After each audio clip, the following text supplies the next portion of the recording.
So today is Tuesday, July 15th, 2025, and we welcome you to the second hour of Mind Shifters Radio.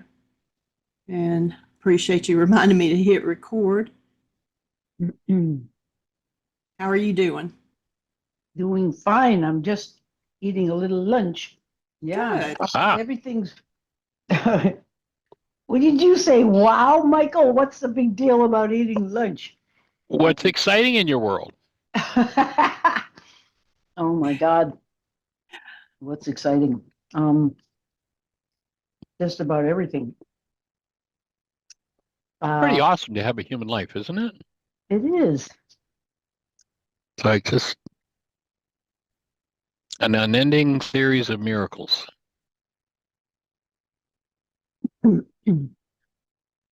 This weekend, we were out on the boat with the kids, and Arya and I sat and we were looking at our hands and just marveling at how amazing a hand is and what you can do with it.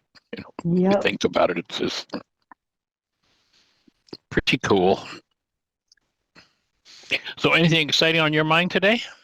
Well, Dr. Tim was just reading poetry from Andrea Gibson, 49-year-old poet who just died of ovarian cancer, I think it was. Ouch. And I don't know if you know her poetry. No. But it's unbelievable. I'm not really an enthusiast for poetry in general. Of course, there's no such thing as poetry in general, but I find some poetry hard to understand. I'm a speed demon, so taking the time to live into a poem and meditate on it, sometimes I'm just moving too fast to do that. But she is just pure, raw, spontaneous response machine. I mean, everything she experiences and describes is without any pretense and so fresh that it's almost as if we come into her presence feeling as if we've had all of our own ways of being sociable or do small talk taken away. Reading her poetry is like being completely alive. It's like getting a shock, a good shock. Anyway, so Dr. Tim read several of her poems kind of as a tribute. Took time out. And then he also read some more of Christian Sundberg, and the most impressive question on there that I would like to hear the answer of again, and I have the book if I would go find it. It's someone asked him, there's a section in his book of questions and answers.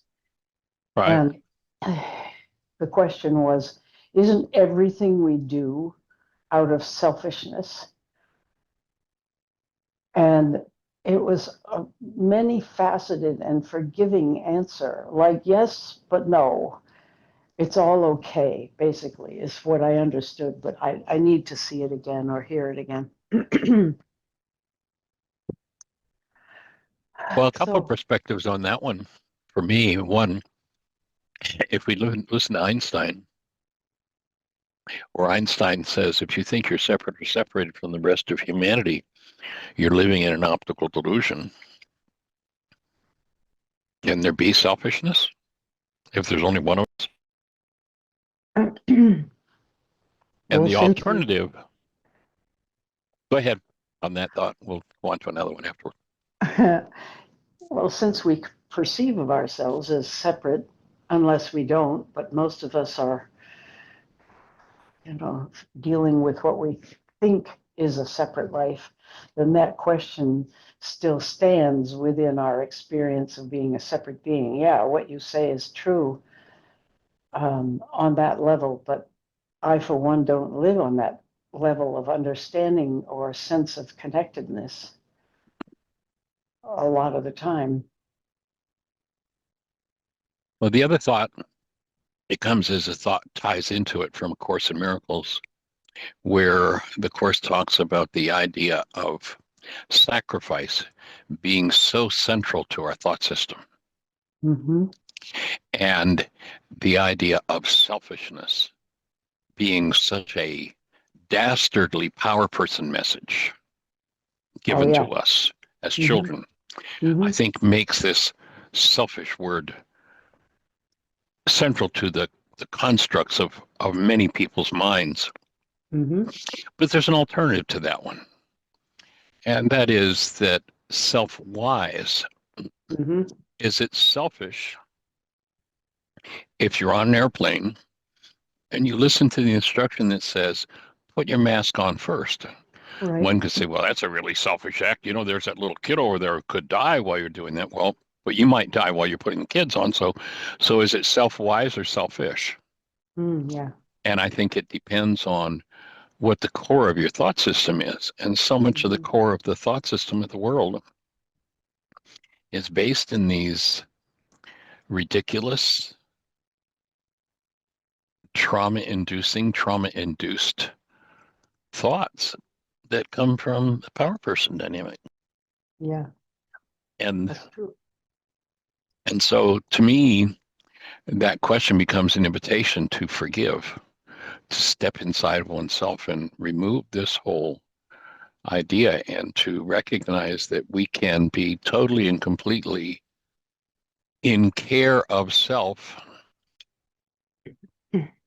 i.e., living as human beings, and at the same time be 1000% in care of all of life.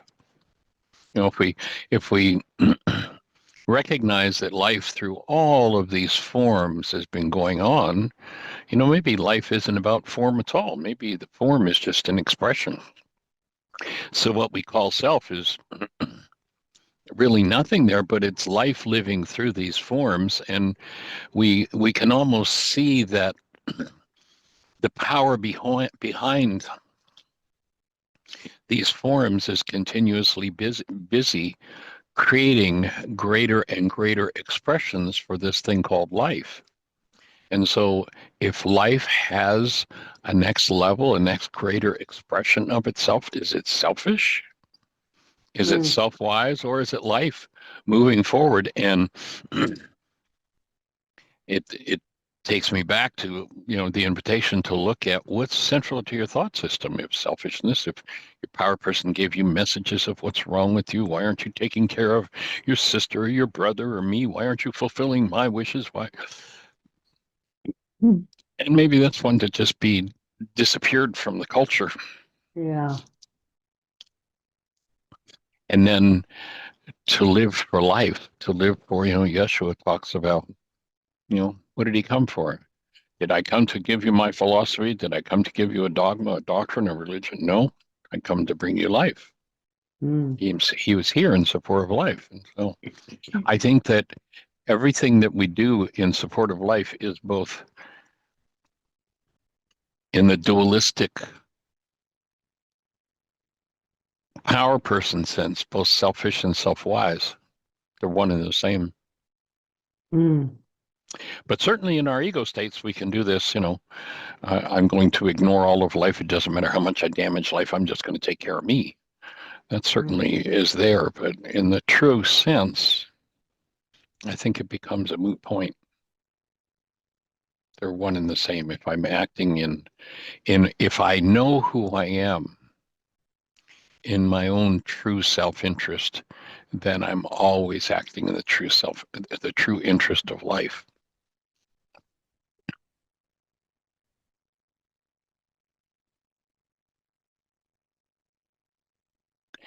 Does that leave you with a breath? That's good. I agree. I don't think it's anything we should think much about. One thing about Andrea Gibson was that she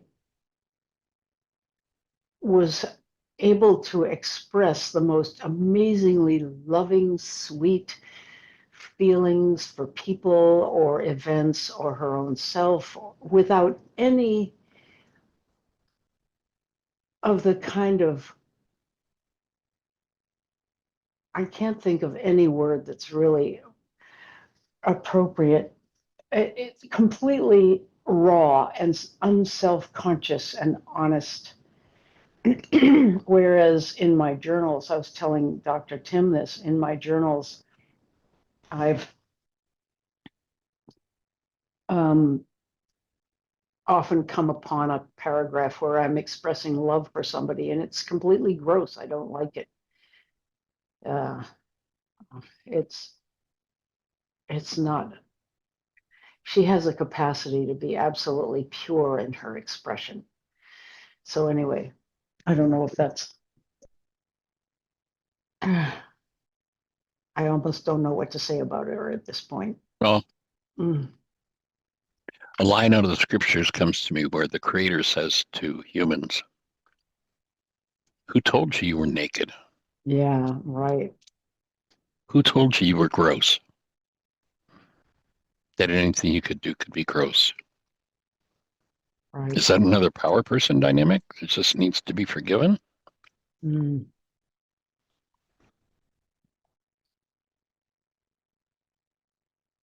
Yep. It's pretty profound. It's pretty deep. Anyway, we have other people on the. We do. So Let's see if anybody's got a hand to put up. Or I right. guess we No. don't have hands putting up anymore, but anybody want to join the conversation, hit your microphone button. Unmute yourself. Oh, Susan, you just muted yourself. Anything up for anybody? I did mute myself because I had finished and I thought somebody else might like to say something. Uh-huh. Cool. So anyone have anything? Hi, Cammie, Kathy, Sally, Jeannie, Susan, Michael? Anybody have anything on your mind for today?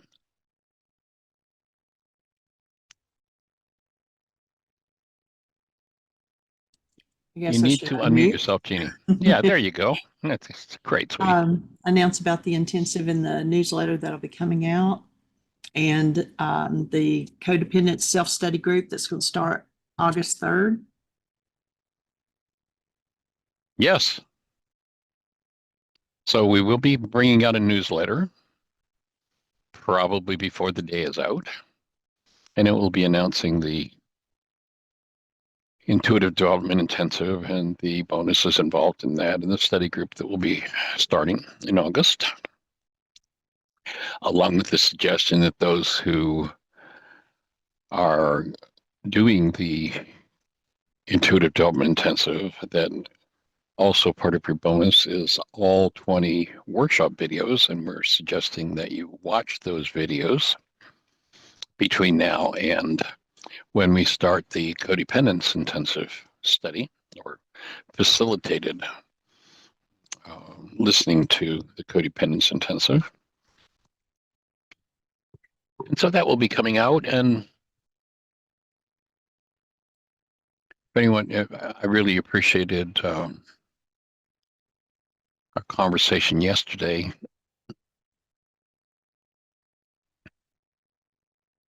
And the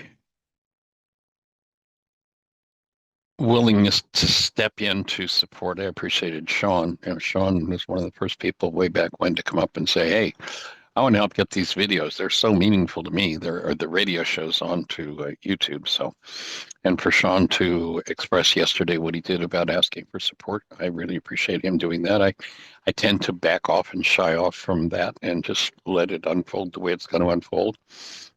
And probably to my own detriment, I should probably bring it up more. And one of the reasons I'm saying that, and I might have mentioned this last week, but I'm not even sure whether I did or not. But if you're benefiting and you would like to support us, of course, buying the products, coming to the intensive are all ways to do it. And or making a donation. One of the things that happened last week is we had to boost our internet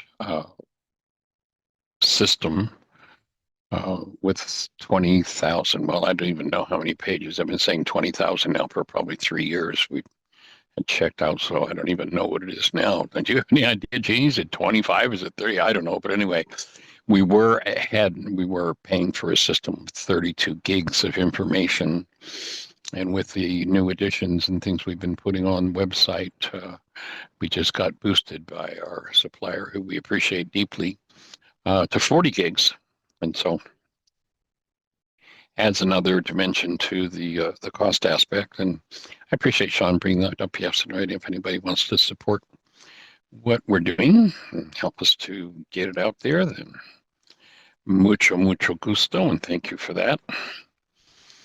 And of course, one of the other ways of doing it is each time you do watch anything on our YouTube channel, if you do a like, if you make sure you join the channel, each like creates a higher likelihood, will be a little bit double entendre there, that the way that YouTube shows our videos grows with each like, each person who says, oh, this is worth watching, this is important. So watch them, click a like if you would. That would be nice. And an aspect of the work that I don't usually say much about, or it's kind of in the periphery. I was talking to someone today who has been dealing, a person who's getting into an older age, has been dealing with a lot of tooth problems, and to recognize that literally the bony structure of the head, the spine, the pelvis are very literally an antenna that brings the energies into this system that we need in order to function. I was talking with them this morning about that, and like the television set, there are two sources of, we might say, power. One of them is power to fuel the system, but then one of them is the information that comes through the system. So I plug the TV into the wall and the TV is powered, but with no information received by the system, there's no picture, there's no sound.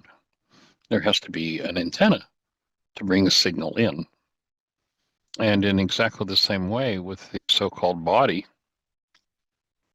if you go back and listen to the video, Living, Not Saying the Lord's Prayer, the Lord's Prayer is not a prayer at all. It's a set of instructions for how to align ourselves so that we bring in the energetic dynamics that we need, and the importance of physiology in doing that. That literally the bony structure of the head, the spine, and the pelvis are an antenna. And that the whole thing that virtually everybody's looking for cannot be taught, it cannot be learned. It's one of the challenges, you've heard me say before, don't study A Course in Miracles, learn forgiveness. Learn forgiveness, learning forgiveness, engaging in the forgiveness process creates a realignment. What you want is received. And it's rather than being taught or learned. You can't learn it from me, you can't learn it from anybody. You can learn how to heal the misalignments. You can learn to heal the traumas, physical and emotional, that create a misalignment that either make us incapable of hearing the signal that comes in, or incapable because of misalignment of receiving it. And that was my conversation with this woman this morning, is, she's lost several of her teeth, has been through a lot of trauma. And in trying to save those teeth is literally allowing her antenna to collapse, because the core of the antenna is the bony structure of the head, the spine, and the pelvis. If you remember, if you've done an intensive, we did energy field work, and you've seen what a monumental difference it makes between someone just breathing, or you've probably felt it, because when you've done an intensive, we've done the energy field work on you, and you can feel the difference when you mobilize the antenna. So, yes, we eat, we drink, and that's the fuel that fuels the structure. The same way as the plug in the wall fuels the TV or powers the TV. But without the proper alignment, without the proper signals coming in, we're told in the scriptures, in the Creator, in Him, and I'm not sure we're talking about a male pronoun here, but that was the way the patriarch phrased it. But in the Creator's field, we live, move, and have our being. We are told we're made in the image and likeness of the Creator. That means there's a resonance between the two of us. The TV antenna brings a signal in, so I get to watch something on the TV. This power that is designed to flow through us all, we need to be in alignment to receive. The thing that the philosophers have been searching for and studying and trying to figure out with their carbon-based memories can't ever be spoken, can't ever be taught. It's received through alignment. And so we were speaking of the importance of, maybe it's time for her. She was sharing she's down to 8 teeth. It might be time to let those go and get a proper appliance in that lifts up and restores her antenna, which is literally, if one only has 8 teeth left, the antenna is collapsing. And that's the same as, if I've got my TV antenna on the roof and it's perfectly in line and I have this beautiful picture and sound on, I got a 4K TV and I got this great signal coming in, and somebody goes up on the roof and bends all the arms on the antenna, my signal shot all to hell. I don't have much of a picture. My beautiful orchestra sound is gone. If one is down to just a few teeth and that whole antenna is collapsing, then the signal that it's designed to receive, and that's if physiology has inherited trauma, how do you tell if physiology has inherited trauma? Is there trauma-based perception? If so, then physiology is misaligned and can't receive what it is that everybody wants and thinks they can get through their heads, meaning like through their thinking processes, or of course what's called thinking. But pathway, if you imagine that the Creator has been building modes of expression, it's been called evolution, for higher and higher reflection of the capabilities that are present, though not yet expressed in physiology, then we see these instruments being built. And your body-mind unit is an instrument designed to receive through alignment. And it's that alignment that is the pathway through which truth and presence enter your form. So it happens through the release and realignment with what is natural. Again, listen to that video on our YouTube channel, Living, Not Saying the Lord's Prayer. And you realize that prayer, in Aramaic, that word prayer means to set a trap for God, to become the space, to be in alignment with. And what is it that misaligns us? Our traumas, our dramas, our rages, our hatreds, our vengeance, our conflicts, our blockage of truth, our hostility, our fear.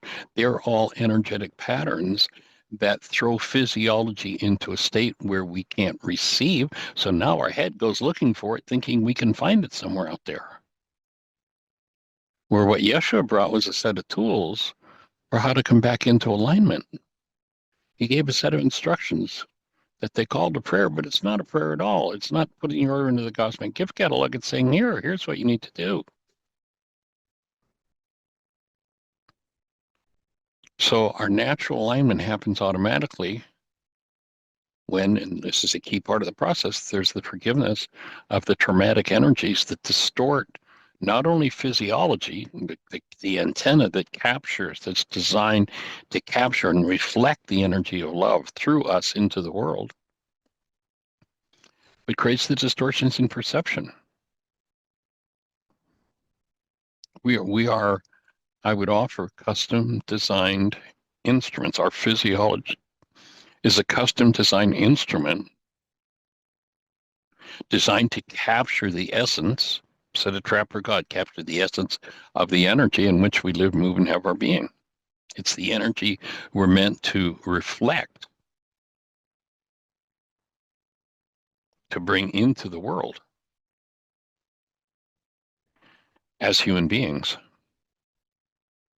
And that can only be achieved when the distortions, literally introduced through generations of insanity, are removed. Forgiveness. And my offer would be that's the only real true definition of health. Freeing oneself from errant belief and living as the empowered and empowering presence of love is the real objective of life.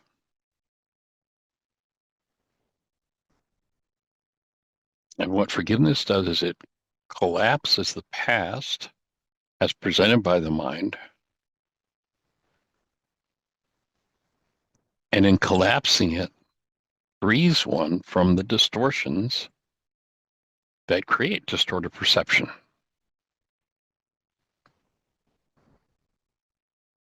So that was what was on my mind this morning from a conversation with someone who was dealing with literally my offering is at the core of the intent of the body is this structure of the spine, the pelvis, and the head.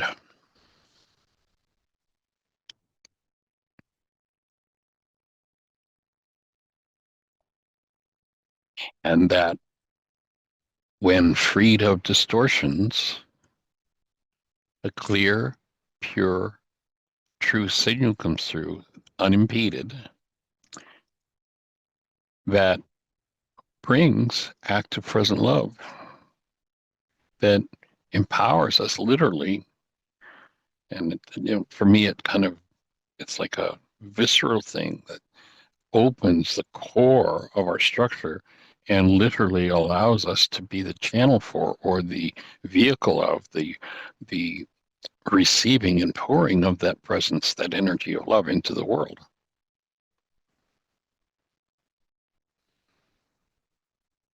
And you can't reason your way to that. It is a body of work. You can't believe it and make it happen. You can believe all you want, but you got to break that word. Sooner or later, you got to break that word from believe of being something to have a be living it. Remember that one group of people, when you have to explain it to them, they said, too hard a saying, who can hear it? I have to face all of this in me? So there has to be a core shift in the mind and body. That's what we're here to produce. So does that resonate anybody for anything? Anything for anybody? Thoughts? Support needed? Questions? Answers? Anybody got any extra answers today?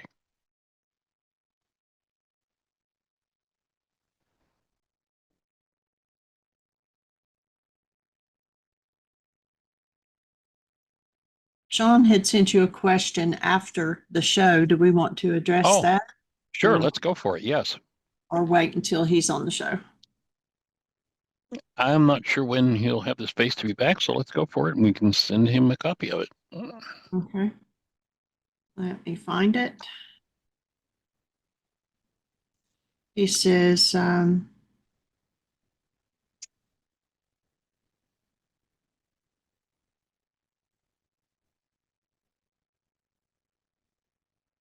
was hoping to get an opportunity to chat about biblical Aramaic forgiveness, but we'll have to catch that another time or on the actual team chat. And then he had posted some links and mentioned things before And this was actually with his group that you had joined the other day. Right.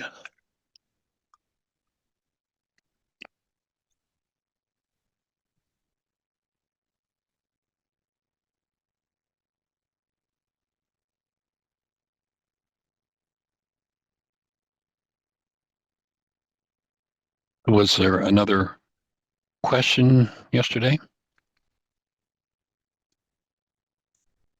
The other longer text was just about the group that he's part of and kind of describing, who they are as a collective group and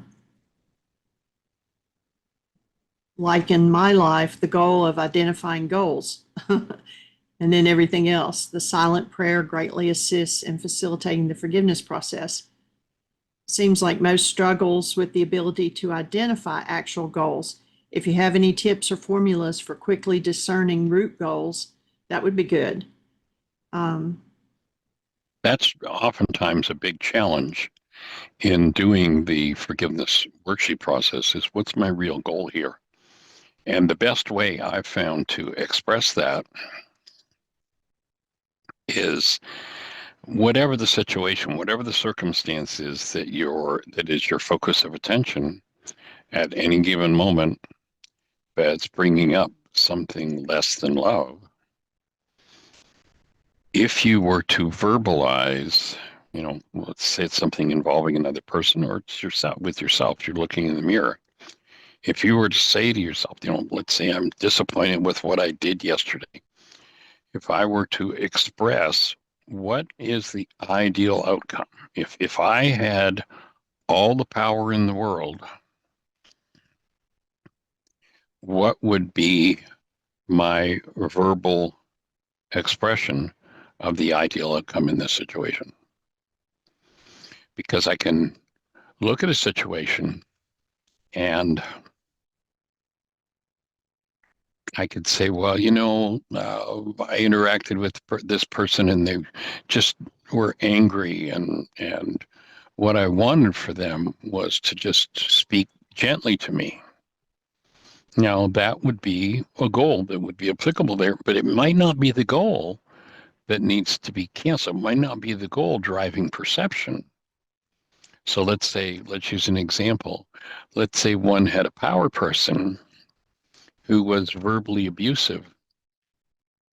And in being verbally abusive, did not treat the individual with respect. So while I say what I wanted them to do was to speak to me lovingly, gently, and respectfully, the real core of the issue is I want respect. I want to be treated. I want to be recognized as a human being. If that's the core of it, then I can talk about respect till the cows come home. But if the real core, the underlying true dynamic is I want to be recognized as a human being, then until I get to that goal, until I identify that goal specifically, and the reason I want to identify it specifically because that's the driver that selects or recruits information from my carbon-based memory to build the perceptual construct that I have at the moment. So if someone speaks to me in a mean tone of voice and what comes up in my mind is hurt, again, I might say I want them to speak to me gently, but the real underlying goal is I want them to recognize who I am as a human being. And until I locate that goal, and so in each circumstance, express what the ideal outcome would be, and you've got the goal that needs to be worked with in that situation. I hope that made sense. So, and until one hits the goal, until one identifies specifically and precisely what the goal is, that underlies the pained perception resonated by that goal being violated, one is not going to be able to drop into the unconscious part of themselves that's creating the distortion that needs to be cleaned up.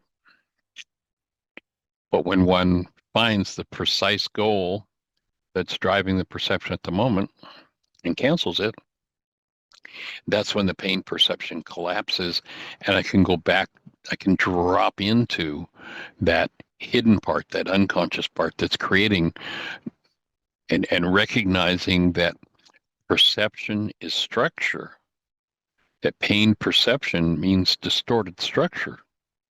And so when I cancel the goal that's causing the pain perception, I can literally drop into the energetic pattern that's creating the distorted structure. And when I have exposed that to love and transmute that energy, the distorted structure goes back to its original design. Now I'm back to literally the structure that can receive directly from that in which I live, move, and have my being, the energy of life that I'm designed to receive. So that would be my take on that one, Sean. And if it works, I'd be delighted for us to get together and with the group that that meets, based on Roy Masters' work. There's a gentleman named Roy Masters who, for years, did a radio show that's very well known around the world for many years. And he passed away a few years ago in his 90s. But when it came to forgiveness work, Roy always deferred to the Aramaic forgiveness process and queried of me how it was done, was working in that direction. So accolades and acknowledgement to Roy Masters for the number of lives he touched, and that Sean is part of a group that meets on a monthly basis. And Sunday morning, I joined that group. And we're talking about maybe doing a forgiveness workshop for them. So we'll see how all that unfolds.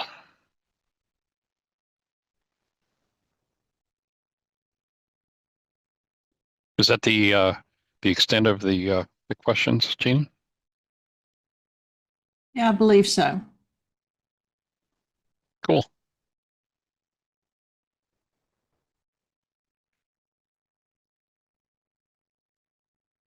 So the ultimate objective is to locate the distorting energy. And, there's nowhere else on the planet that I know of a tool that consistently, persistently allows one to drop into the distortions within themselves, bringing love to those distortions and bringing healing.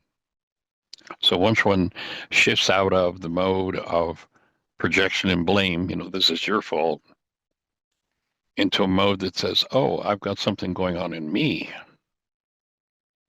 I move into responsibility mode. Then, one, there's a possibility of breaking the addiction to projection.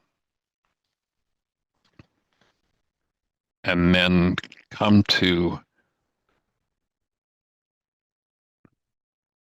a state where there's a freedom from the distorting energy that literally has distorted physiology, and bring one back into alignment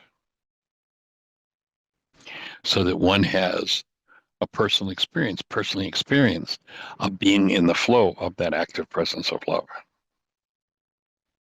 So the whole objective is not to admire somebody else's experience, but to have a direct experience of that flow. And unfortunately, a lot of conversations in this arena end up being about, oh, well, there's this ideal one who did it. As opposed to, so what did the one who had the experience say, produce the experience? What do you do to do that? And that's basically, you go back and that's the whole body of work produced by Yeshua. I can tell you about biting into this chocolate that I made yesterday.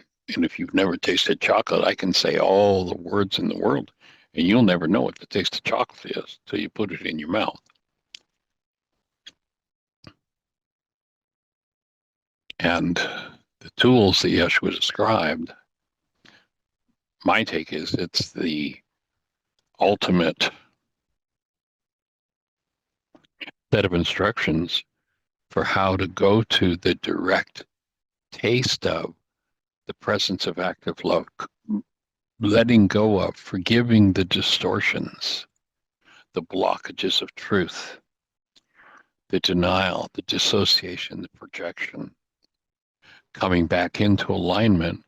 And oftentimes when you first start the forgiveness process, that taste may be just a fraction of a second long. And the mind will come back in with another piece of its puzzle to reinforce the distortion.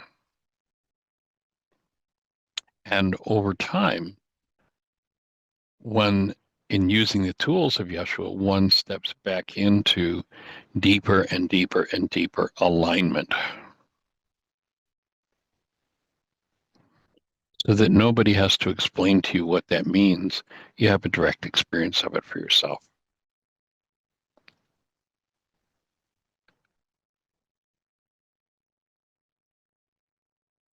Our objective here is to support you in having the direct experience of who you are as active present love, and having that love flowing through your cellular structure.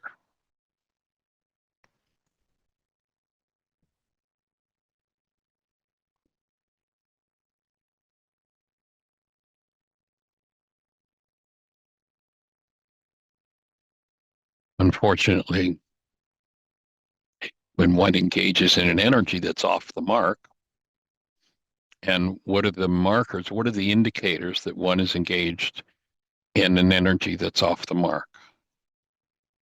Any form, even the slightest form of hostility or fear. Now, of course, we've all been raised in that one world universal religion of blame. So when we're in some form of hostility or fear, everybody's always got a story about them. But the bottom line fact is, if hostility or fear is moving you in you, you've given up the truth of human life, who you are as love, and in doing so have created a distorted energy within your structure that needs to be forgiven.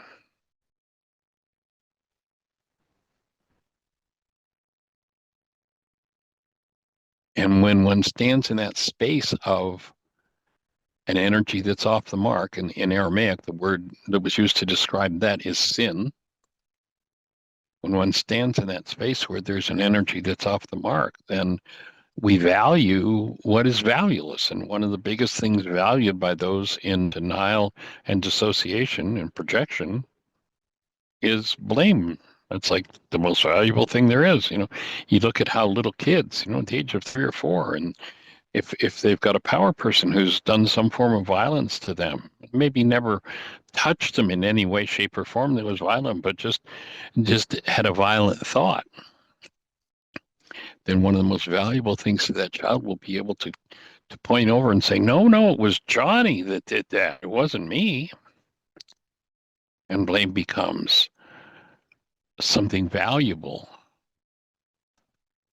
Great perspective in the Course in Miracles. You have to sort out what's valuable from the valueless, and blame is totally and completely valueless. Because if we're brainwashed into valuing what's valueless, then we've created a distortion in physiology that knocks us out of alignment.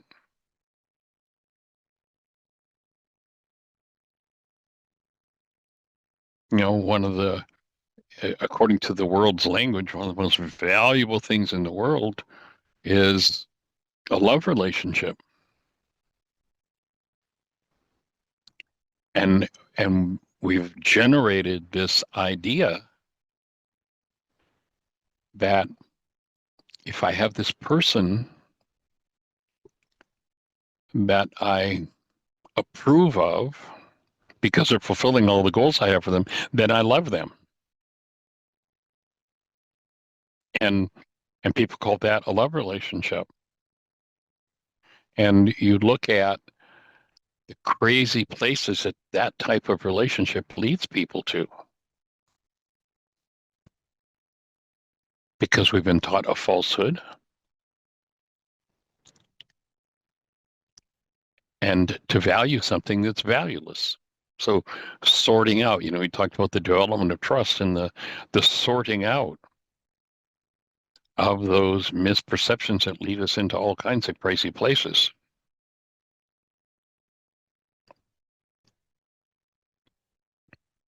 Once you taste, and the objective of forgiveness is to directly taste the truth of the love that you are, and then begin the work of chipping away everything that is not true about yourself.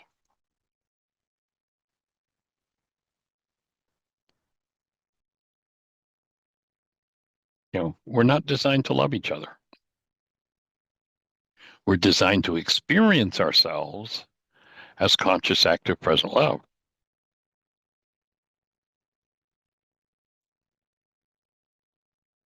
The Course talks about valuing what is valueless. Oh, if only that person would just correct their behavior, then I could be at peace.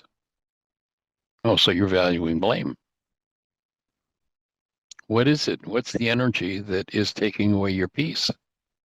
Are you willing to drop into yourself and remove it, and then show up for that person who's maybe in great trauma? But their great trauma isn't the cause of our trauma. It may be the trigger for it. We say if only they were okay, then I could be at peace. Well, I'd offer the exact opposite is true. If only you were at peace, maybe they'd be okay.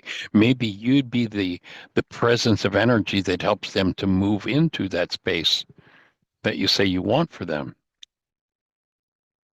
But your own disowned fear or hostility prevents you from being that space that would give them the hand up that they need to step out of whatever it is that's going on in their world.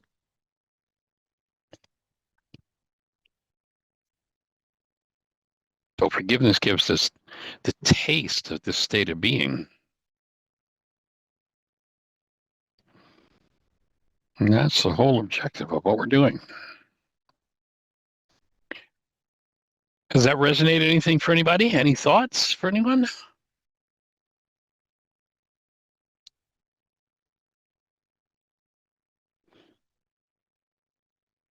Come on, we haven't heard your voices, folks.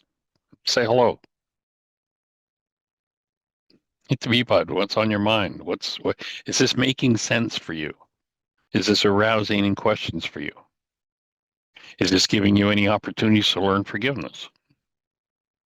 What's it stirring for you? Well, I would say absolutely yes, yes, and yes. Well, tell me about it. What's that? Okay. Well, I tell you, while you've been chatting, I've been putting together my intuitive intensive notebook, and just like a kid in a candy shop, I'm just going through all the material that I printed off this morning and feeling the energy of moving into healing and hope and more solution-oriented thinking as it pertains to myself and my own life and my own communication. Recently, I've been reading this book called Positive Intelligence, and it's written by a guy named Shirzad Chamine, who was a Stanford graduate, and he had a class at Stanford where it was kind of like a group processing, learning new leadership skills, becoming a person that becomes a good leader. And he realized about himself that he had all these saboteurs and that he was driven by them. And so he did a whole bunch of what he did best, which was research, and realized that we can have a brain that's working for us and strengthening us, or we can be kind of at the mercy of saboteurs, conscious and unconscious, that are eroding and weakening us daily. And so he set out to write this book. Well, I'm halfway through it, so I got no business commenting yet, but I do find it really exciting how much material is available for people who really want to start cultivating goodness within and around them. People who, even in the midst of, like, I deal with a brother on the daily basis who is he suffers from a disease of perception, and to some degree, many of us do, including myself. But I made a commitment to healing from some of the family trauma that he and I both experienced. Right. The differences between myself and my brother, I'm older by 4.5 years, but my body is functioning better. I'm older, and I have, by my choices, been able to build a life with more joy, more presence, and more access to my own love and love of friends around me. So it's just kind of a stark thing to realize that even though I'm in a condition that I've chosen because of my caretaking 92-year-old mom, her birthday is this weekend, so we're all gearing up. We make these these birthdays in the 90s are kind of like a big family celebration. Happy So Eternal Day, Mom. Thank you. And I've been prepping for that as I've been listening. So unfortunately, one of my character challenges is my tendency to multitask. And so when I hear you asking for a voice, somebody chime in and make this more interesting, I'm like, well, I need to stop what I'm doing, put down the knife, chopping vegetables in the kitchen, and go to a quiet place and just let you and Jeannie know once again how much I appreciate your time, your talent, your commitment to humanity. Well, thank you for saying thank you. Yeah, and I'm in a good space right now. Awesome. Like So oozing. Well, go ahead. I was going to say, so what's the biggest thing that your brother gives you the opportunity to forgive in yourself? Incessant judgment and tendency to blame. So you have incessant judgment and the tendency to blame? I did for a long time. I was continually judging myself, and I also blamed myself. And so I don't suffer from that nearly as much as I used to. If we're talking what he gives me opportunity to work on now, it'd be like letting him be who he chooses to be without any thought or temptation to alter his choice. So is there a go goal that you hold for him that you think, oh, his life or my life, or based on what you said the other day, my mom's life would be much better if he would only...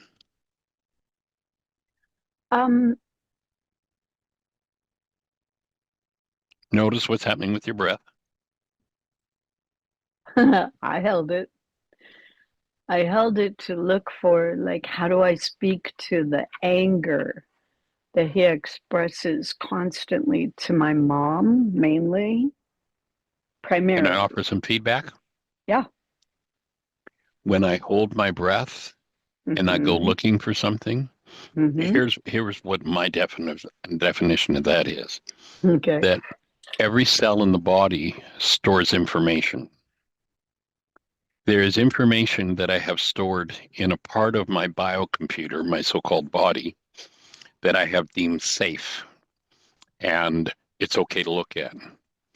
And then there's information in another part of the biocomputer that I've deemed unsafe to look at, and I'm not going there. What Oh, holding the okay. breath means is I'm now going to look through the information in the safe part of the biocomputer, which is from my jaw up to the top of my head, and I'm going to cut myself off from what's not safe to look at, which is from my jaw down through to my toes. Cool. So if you were to contemplate the same question you were asking, the same thing you were quote unquote thinking about, but perhaps, if I'm accurate, cutting yourself off from your own biocomputer, if you let yourself contemplate the same things and just allow yourself to take a couple of deep breaths, and what would you be touching into in physiology?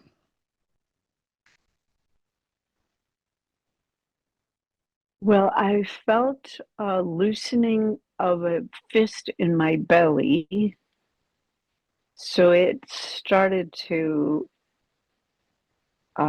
relax, expand, just settle. And Did he ever hit you in the belly? my other brother did, but this brother, I That's an spent too interesting much. languaging, a fist in your belly. Yeah, yeah, and this brother, I spent a lot of my life caring for him, even from Mm-hmm. when he was like 4 years old. Right. He was my job. And so I wrote a script that this brother, I'm kind of his surrogate parent. So Mm-hmm. this one didn't hit me, but I found a maybe more true goal, which was the wanting him to be kind. Mm-hmm. Like, his anger scares my mom, and it scares me too. Mm-hmm. So if you were to, around that issue, thinking first and foremost about the fear that comes up in you around him, what Mm-hmm. specifically would be your goal for him? I mean, someone might say, well, not to be angry. Mm-hmm. And of course, that would be what I don't want, and I tend to create more of it. But really, in regard to yourself, whether it's, watching him interact with your mom or watching him or being in an interaction with him, what would be the goal that you hold for him around this fear that he resonates in you? First thought was that he'd be nice to me. That he is it the goal for him, like his behavior, Yeah. or What's the behavior? What's the goal you hold for him that he's not cooperating with? And just in oh, thinking about what we spoke of earlier about identifying specifically the goal, I could see that a surface goal would be for him to be nice to you. But the deeper mm-hmm. goal, just as an example, a deeper goal, the real goal that's going on might be something more like, God, I was his caretaker. I gave so much to him. Mm-hmm. And what I'd really like for him to do is to honor and respect me for that and That'd reflect be that in his behavior. that'd be really nice. Yeah. So now your job is to cancel that goal, which is a perfectly good goal and one that, is reasonable to have for him. But if that's the goal that's involved in, this whole circumstance, Mm-hmm. when you cancel that goal recruits the pained part of you that's in need of healing, the pained part of you that you hold your breath in order to keep it locked down in your body so you don't get to look at it. But by canceling the goal, the true goal that's going on and breathing into that, you get to access, maybe that part that was hurt when you were 10 and one day, at 4.5 or whatever age he was, he, went into a fit and, whatever it's about. What was it that you shut your breath down over that you want to access in your own body and forgive, remove from your body, that his not fulfilling that goal resonates in you? Soften into that and breathe into that as you cancel that goal and ask Ruka to move it, presence love, and ask Ruka to access and move that energy.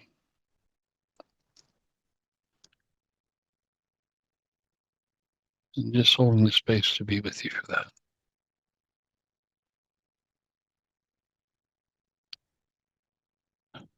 Breathing with you.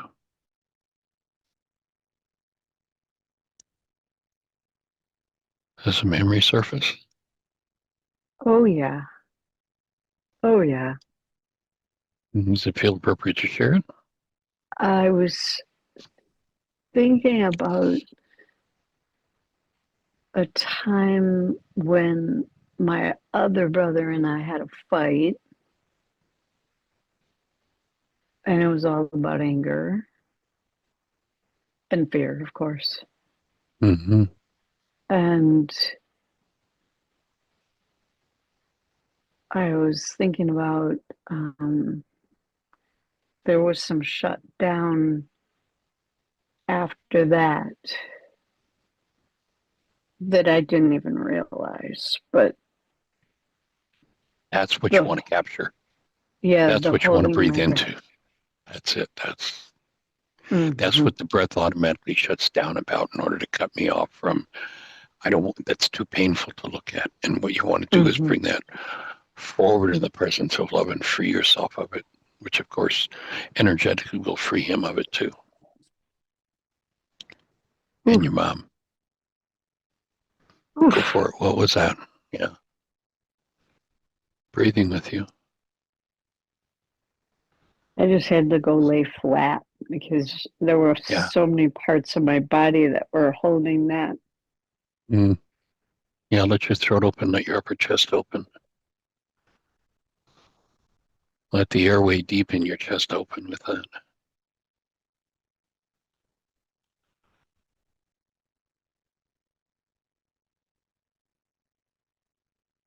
That's what needs to be forgiven. Meaning, there's nothing to forgive him for.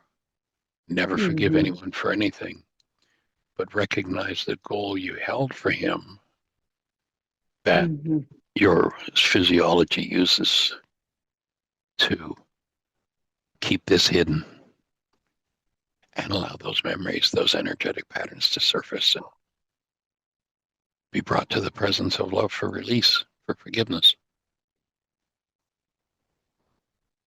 Thank you. I think I will stay with this for another few minutes or more. Just Okay. I'm flashing on generations of Nice. um, my dad, my grandmother, this That's the generations. real, that's the real forgiveness work. That's what we're here for. Oof. That's what this awesome tool of canceling a perfectly good goal is what Yeshua brought so brilliantly to the world. It's how we access. That's how we drop into our own unconscious and allow those energetic patterns to come forward for forgiveness, for release. Ooh. So we'll be breathing with you over the next few minutes as our time is complete. Yes, thank And you. we'll be holding the space and breathing with you. Go ahead. I feel you both. I feel you all. Absolutely. Thank you so You much for got it. holding it. 2000%. Mm. Honored. Mm. All righty. We hold the space for everybody that's listening to also be breathing, letting loose. Have the best year yet of your eternal life. It's an awesome gift to give the world. Blessing.